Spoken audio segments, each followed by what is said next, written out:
In Kashmir in the 8th century, the king Lalitaditya's capital, Parihaspura, was one of the great centers of Buddhism in the world. Magnificent stupas were built here by the king and by Chankuna, his Tokharian minister. King Lalitaditya also made a large Vishnu temple and a Buddhist chaitya at Parihaspura.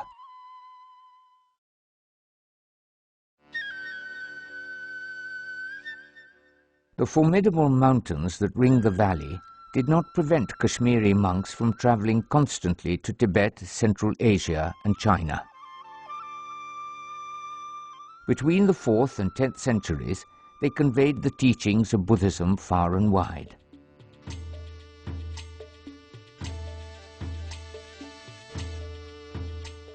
The trans-Himalayan lands of Spiti, Kinnaur and Ladakh are a magical place. The tallest mountains of the world stand guard. Thoughts of the eternal are never beyond the vision of man here.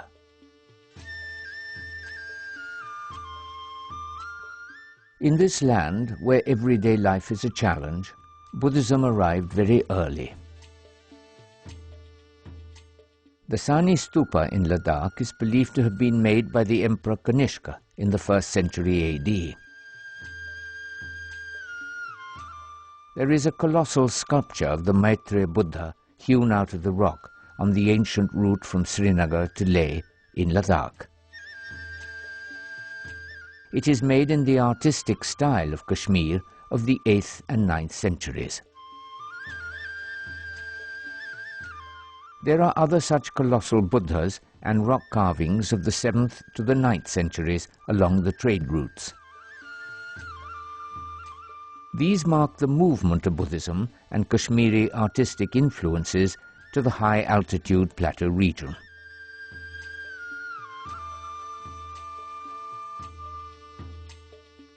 The first great diffusion of Buddhism in the Trans-Himalaya was in the 8th century.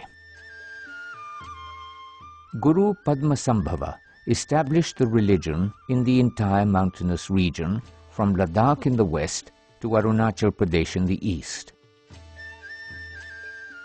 The great Guru had studied at the Nalanda University in eastern India.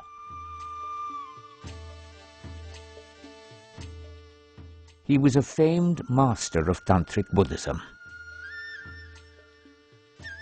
He was called to Tibet when it was found that the people of that land were not easily taking to Buddhism. They remained fearful of the evil spirits and demons. The Guru brought with him his greater magic to tame the demons and made them defenders of the Buddhist faith.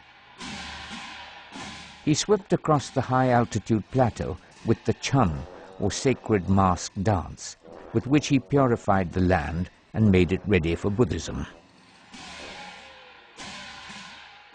Till today, the chum is performed across the entire mountainous region to keep the land pure for Buddhism to prosper. The Guru continues to be deeply revered as a deity and is known as the second Buddha.